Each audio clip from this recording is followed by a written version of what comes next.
ناموس رسالت کے تحفظ کے جذبے کو اپنے دل میں لے کر پورے اعتماد اور حوصلے کے ساتھ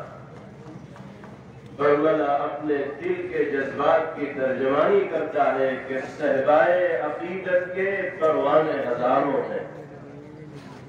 صحبائے عقیدت کے پروانے ہزاروں ہیں،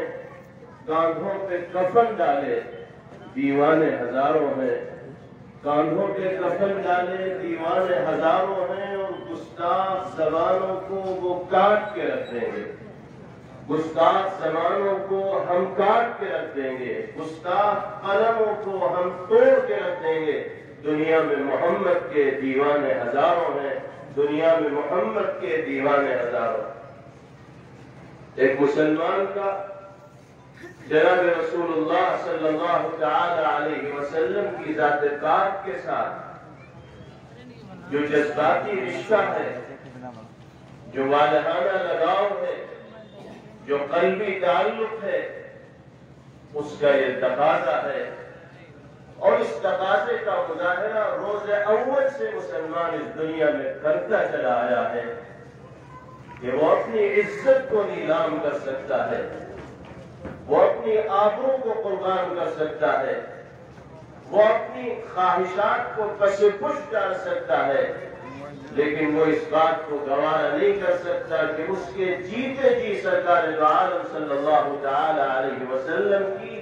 شان اقدس میں گستاخی کی جائے، نازیبہ کلمات کہے جائیں، یہ توہین آمیز خاکے پیغمبر علیہ السلام کے حوالے سے عام کیے۔ اس وقت دنیا میں تقریباً 8 ارب لوگ بستے ہیں، جن میں سے 2 ارب کے قریب صرف مسلمان ہیں۔ گویا کہ دنیا میں بسنے والے انسانوں میں 25% طبقہ ان انسانوں کا ہے جن کے دلوں میں اس کائنات میں اللہ رب العزت والجلال کے بعد اگر کسی شخصیت کی اور ذات کی سب سے زیادہ قدر و منزلت و عظمت پائی جاتی ہے تو وہ جناب محمد رسول اللہ صلی اللہ تعالی علیہ وسلم۔ دنیا کے ٹھیکیداروں کو، دنیا میں امن اور انصاف کا ڈھنڈورا پیٹنے والی طاقتوں کو یہ سمجھنا چاہیے، ان کو اس بات کا شعور اور احساس ہونا چاہیے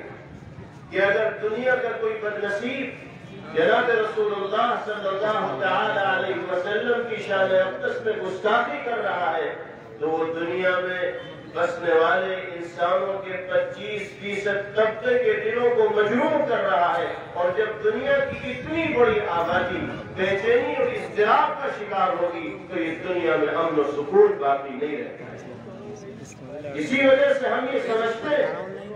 اور ہم یہ کہتے ہیں کہ سرکار دو عالم صلی اللہ تعالی علیہ وسلم کی شان اقدس میں گستاخی کرنے والے بدترین مجرم ہیں، دہشت گرد ہیں،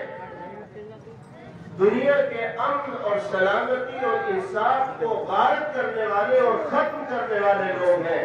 ایسے لوگوں کے خلاف عالمی عدالت میں مقدمہ چلایا جانا چاہیے، اور جو فرد جرم قانونی اعتبار سے ان پر عائد ہوتی ہے وہ عائد ہونی چاہیے، اور قرار واقعی سزا ان کو دینی چاہیے۔ عجیب بات ہے، دنیا کا یہ قانون ہے کہ کوئی بھی شخص اگر یہ سمجھتا ہے کہ کسی آدمی کے اقدام سے اس کی عزت کو ٹھیس پہنچی ہے تو وہ عدالت سے رجوع ہوتا ہے، حتی کہ عزت کا مقدمہ دائر کرتا ہے۔ عدالت کسی انسان کی عزت سے کھلواڑ کرنے والے انسان کو مجرم قرار دیتی ہے، اور اگر اس کا جرم ثابت ہو جاتا ہے تو حتی کہ عزت کی بنا پر جرمانہ اس کے اوپر عائد کیا جاتا ہے۔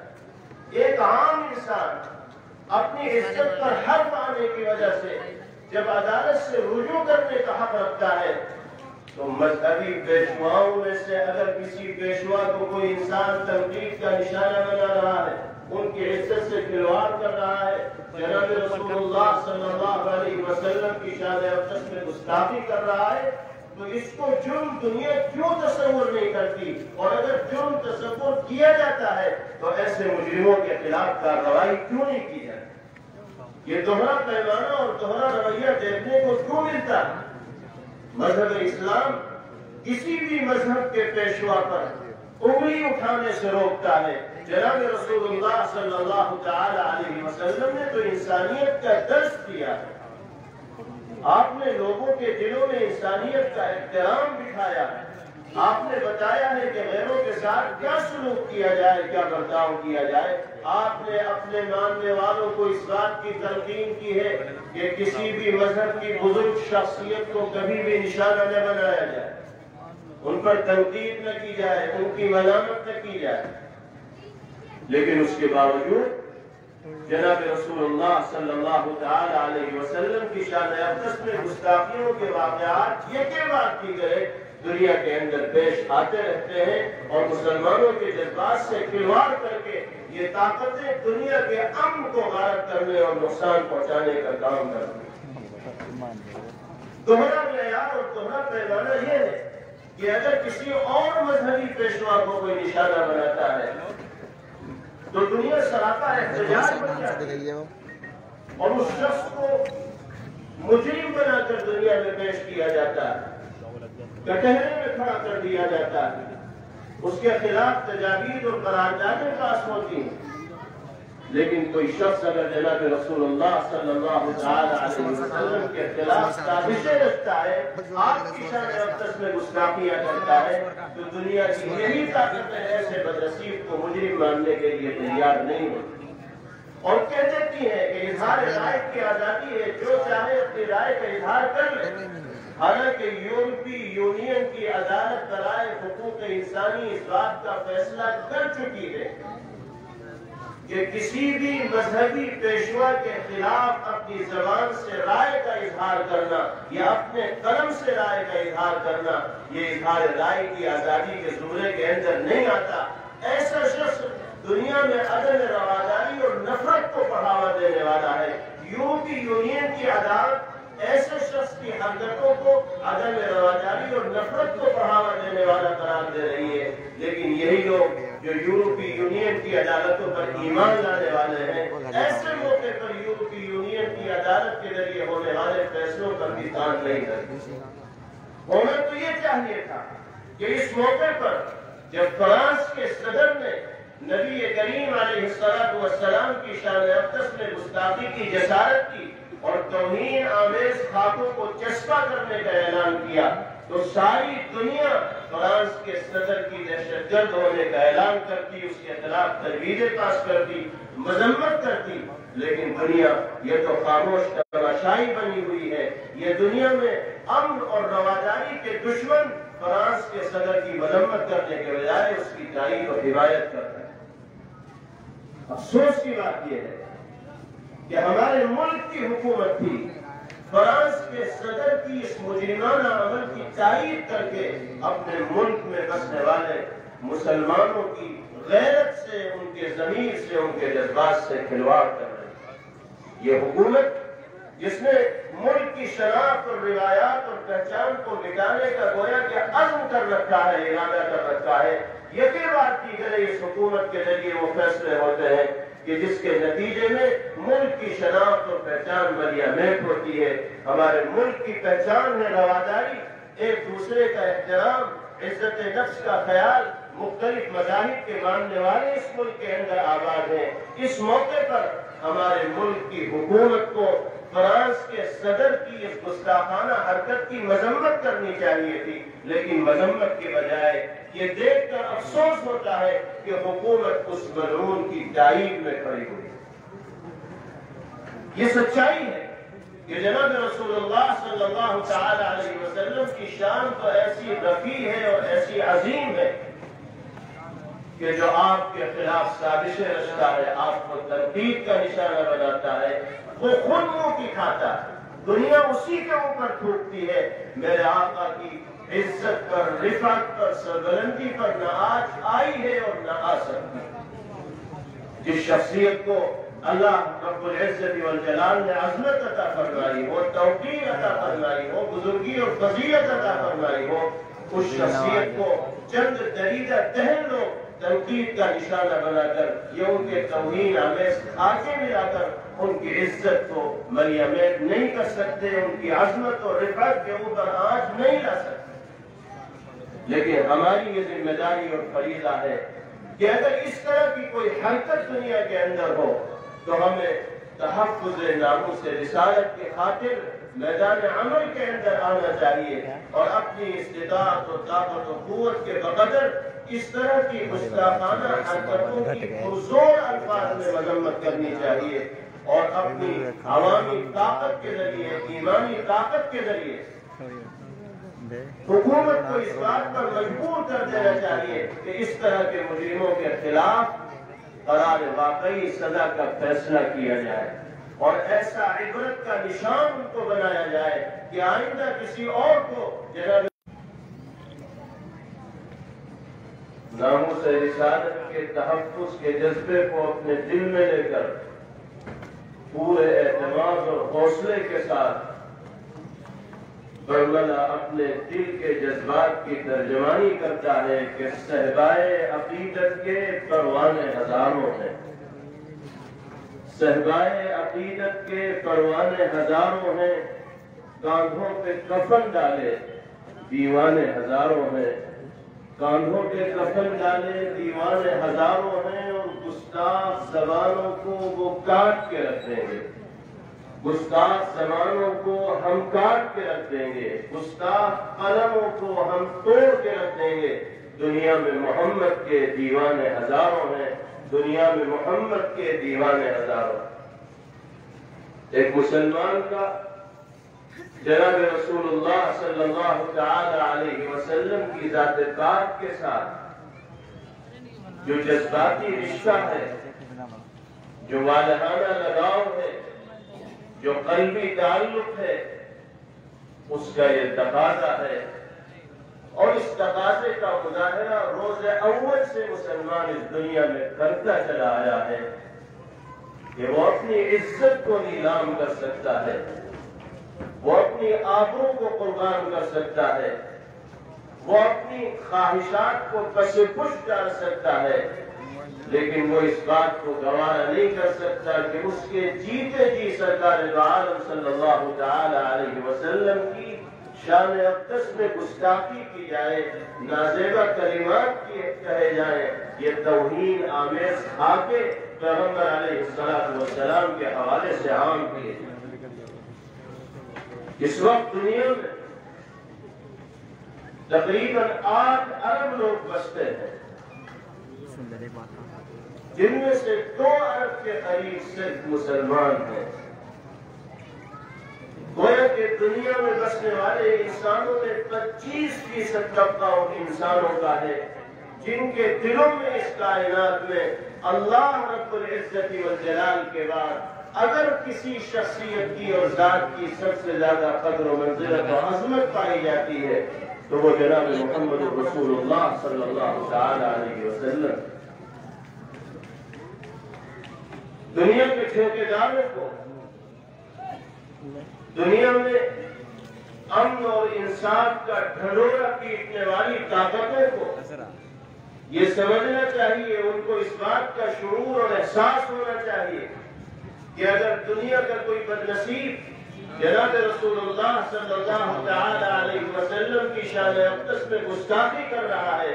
تو وہ دنیا میں بسنے والے انسانوں کے 25% طبقے کے دلوں کو مجروح کر رہا ہے، اور جب دنیا کی اتنی بڑی آبادی بے چینی اور اضطراب کا شکار ہوگی تو یہ دنیا میں امن و سکون باقی نہیں رہے گا۔ اسی وجہ سے ہم یہ سمجھتے ہیں اور ہم یہ کہتے ہیں کہ سرکار دو عالم صلی اللہ تعالی علیہ وسلم کی شان اقدس میں گستاخی کرنے والے بدترین مجرم ہیں، دہشت گرد ہیں، دنیا کے امن اور سلامتی اور انصاف کو غارت کرنے والے اور ختم کرنے والے لوگ ہیں۔ ایسے لوگوں کے خلاف عالمی عدالت میں مقدمہ چلایا جانا چاہیے اور جو فرد جرم قانونی اعتبار سے ان پر عائد ہوتی ہے وہ عائد ہونی چاہیے اور قرار واقعی سزا ان کو دینی چاہیے۔ عجیب بات ہے، دنیا کا یہ قانون ہے کہ کوئی بھی شخص اگر یہ سمجھتا ہے کہ کسی آدمی کے اقدام سے اس کی عزت کو ٹھیس پہنچی ہے تو وہ عدالت سے رجوع ہوتا ہے، حتی کہ عزت کا مقدمہ دائر کرتا ہے۔ عدالت کسی انسان کی عزت سے کھلواڑ کرنے والے انسان کو مجرم قرار دیتی ہے، اور اگر اس کا جرم ثابت ہو جاتا ہے تو حتی کہ عزت کی بنا پر جرمانہ اس کے اوپر عائد کیا جاتا ہے۔ ایک عام انسان اپنی عزت پر حرف آنے کی وجہ سے جب عدالت سے رجوع کرنے کا حق رکھتا ہے تو مذہبی پیشواؤں میں سے اگر کسی پیشوا کو کوئی انسان تنقید کا نشانہ بنا رہا ہے، ان کی عزت سے کھلواڑ کر رہا ہے، جناب رسول اللہ صلی اللہ علیہ وسلم کی شان اقدس میں گستاخی کر رہا ہے، تو اس کو جرم دنیا کیوں تصور نہیں کرتی؟ اور اگر جرم تصور کیا جاتا ہے تو ایسے مجرموں کے خلاف کارروائی کیوں نہیں کی جاتی؟ یہ دوہرا پیمانہ اور دوہرا رویہ دیکھنے کو کیوں ملتا ہے؟ مذہب اسلام کسی بھی مذہب کے پیشوا پر انگلی اٹھانے سے روکتا ہے۔ جناب رسول اللہ صلی اللہ تعالی علیہ وسلم نے تو انسانیت کا درس دیا ہے۔ آپ نے لوگوں کے دلوں میں انسانیت کا احترام دکھایا ہے۔ آپ نے بتایا ہے کہ غیروں کے ساتھ کیا سلوک کیا جائے، کیا برتاؤ کیا جائے۔ آپ نے اپنے ماننے والوں کو اس بات کی تلقین کی ہے کہ کسی بھی مذہب کی بزرگ شخصیت کو کبھی بھی نشانہ نہ بنایا جائے، ان پر تنقید نہ کی جائے، ان کی ملامت نہ کی جائے۔ لیکن اس کے باوجود جناب رسول اللہ صلی اللہ تعالی علیہ وسلم کی شان اقدس میں گستاخیوں کے واقعات یہ کے بعد کی گئے دنیا کے اندر پیش آتے رہتے ہیں، اور مسلمانوں کے جذبات سے کھلواڑ کر کے یہ طاقتیں دنیا کے امن کو غارت کرنے اور نقصان پہنچانے کا کام کرتی ہیں۔ دوہرا معیار اور دوہرا پیمانہ یہ ہے کہ اگر کسی اور مذہبی پیشوا کو کوئی نشانہ بناتا ہے تو دنیا سراپا احتجاج بن جاتی ہے اور اس شخص کو مجرم بنا کر دنیا میں پیش کیا جاتا ہے، کٹہرے میں کھڑا کر دیا جاتا ہے، اس کے خلاف تجاویز اور قراردادیں پاس ہوتی ہیں۔ لیکن کوئی شخص اگر جناب رسول اللہ صلی اللہ تعالی علیہ وسلم کے خلاف سازشیں رچتا ہے، آپ کی شان اقدس میں گستاخیاں کرتا ہے، تو دنیا کی یہی طاقتیں ایسے بدنصیب کو مجرم ماننے کے لیے تیار نہیں ہوتی، اور کہہ دیتی ہیں کہ اظہار رائے کی آزادی ہے، جو چاہے اپنی رائے کا اظہار کر لے۔ حالانکہ یورپی یونین کی عدالت برائے حقوق انسانی اس بات کا فیصلہ کر چکی ہے کہ کسی بھی مذہبی پیشوا کے خلاف اپنی زبان سے رائے کا اظہار کرنا یا اپنے قلم سے رائے کا اظہار کرنا، یہ اظہار رائے کی آزادی کے زمرے کے اندر نہیں آتا۔ ایسا شخص دنیا میں عدم رواداری اور نفرت کو بڑھاوا دینے والا ہے۔ یورپی یونین کی عدالت ایسے شخص کی حرکتوں کو عدم رواداری اور نفرت کو بڑھاوا دینے والا قرار دے رہی ہے، لیکن یہی لوگ جو یورپی یونین کی عدالتوں پر ایمان لانے والے ہیں، ایسے موقع پر یورپی یونین کی عدالت کے ذریعے ہونے والے فیصلوں پر بھی کان نہیں کرتے۔ ہونا تو یہ چاہیے تھا کہ اس موقع پر جب فرانس کے صدر نے نبی کریم علیہ السلام کی شان اقدس میں گستاخی کی جسارت کی اور توہین آمیز خاکوں کو چسپاں کرنے کا اعلان کیا، تو ساری دنیا فرانس کے صدر کی دہشت گرد ہونے کا اعلان کرتی، اس کے خلاف تجویزیں پاس کرتی، مذمت کرتی۔ لیکن دنیا یہ تو خاموش تماشائی بنی ہوئی ہے۔ یہ دنیا میں امن اور رواداری کے دشمن فرانس کے صدر کی مذمت کرنے کے بجائے اس کی تعریف اور حمایت کرتا ہے۔ افسوس کی بات یہ ہے کہ ہمارے ملک کی حکومت تھی فرانس کے صدر کی اس مجرمانہ عمل کی تائید کر کے اپنے ملک میں بسنے والے مسلمانوں کی غیرت سے، ان کے ضمیر سے، ان کے جذبات سے کھلواڑ کر رہی ہے۔ یہ حکومت جس نے ملک کی شناخت اور روایات اور پہچان کو مٹانے کا گویا کہ عزم کر رکھا ہے، ارادہ کر رکھا ہے، یقین بات کی گئی اس حکومت کے ذریعے وہ فیصلے ہوتے ہیں کہ جس کے نتیجے میں ملک کی شناخت اور پہچان ملیا میٹ ہوتی ہے۔ ہمارے ملک کی پہچان ہے رواداری، ایک دوسرے کا احترام، عزت نفس کا خیال، مختلف مذاہب کے ماننے والے اس ملک کے اندر آباد ہیں۔ اس موقع پر ہمارے ملک کی حکومت کو فرانس کے صدر کی اس گستاخانہ حرکت کی مذمت کرنی چاہیے تھی، لیکن مذمت کے بجائے یہ دیکھ کر افسوس ہوتا ہے کہ حکومت اس ملعون کی تائید میں کھڑی ہوئی۔ یہ سچائی ہے کہ جناب رسول اللہ صلی اللہ تعالی علیہ وسلم کی شان تو ایسی رفیع ہے اور ایسی عظیم ہے کہ جو آپ کے خلاف سازشیں رچتا ہے، آپ کو تنقید کا نشانہ بناتا ہے، وہ خود منہ کی کھاتا ہے، دنیا اسی کے اوپر تھوکتی ہے۔ میرے آقا کی عزت پر، رفعت پر، سربلندی پر نہ آج آئی ہے اور نہ آ سکتی۔ جس شخصیت کو اللہ رب العزت والجلال نے عظمت عطا فرمائی ہو، توقیر عطا فرمائی ہو، بزرگی اور فضیلت عطا فرمائی ہو، اس شخصیت کو چند دریدہ ٹہل لوگ تنقید کا نشانہ بنا کر یہ ان کے توہین آمیز کھاتے ملا کر ان کی عزت کو ملیامید نہیں کر سکتے، ان کی عظمت اور رفعت کے اوپر آنچ نہیں لا سکتے۔ لیکن ہماری یہ ذمہ داری اور فریضہ ہے کہ اگر اس طرح کی کوئی حرکت دنیا کے اندر ہو تو ہمیں تحفظ ناموس رسالت کی خاطر میدان عمل کے اندر آنا چاہیے اور اپنی استطاعت و طاقت و قوت کے بقدر اس طرح کی گستاخانہ حرکتوں کی پرزور الفاظ میں مذمت کرنی چاہیے اور اپنی عوامی طاقت کے ذریعے، ایمانی طاقت کے ذریعے حکومت کو اس بات پر مجبور کر دینا چاہیے کہ اس طرح کے مجرموں کے خلاف قرار واقعی سزا کا فیصلہ کیا جائے اور ایسا عبرت کا نشان ان کو بنایا جائے کہ آئندہ کسی اور کو جناب رسول اللہ صلی اللہ تعالی علیہ وسلم کے سلسلے میں گستاخانہ حرکتوں کے ارتکاب کا موقع نہ ملے۔ اللہ رب العزت والجلال نے اسی اہم فریضے کی انجام دہی کے لیے ہمیں اور آپ کو اس موقع پر یہاں جمع کیا ہے۔ اللہ تعالی ہم سب کے دلوں میں نبی کریم علیہ السلام کی سچی اور حقیقی محبت جاگزی فرمائے اور آپ کی سنت کا نمونہ باری تعالی ہمیں اپنی زندگیوں کے اندر داخل کرنے کی توفیق نصیب فرمائے۔ پیغمبر علیہ السلام کی تعلیمات و ہدایات سے اللہ رب العزت والجلال ہمیں سبق لینے والا بنائے۔ دنیا کو یہ معلوم ہونا چاہیے کہ حضور پاک علیہ السلام کی زندگی تو وہ زندگی ہے، آپ کی ذات تو وہ ذات ہے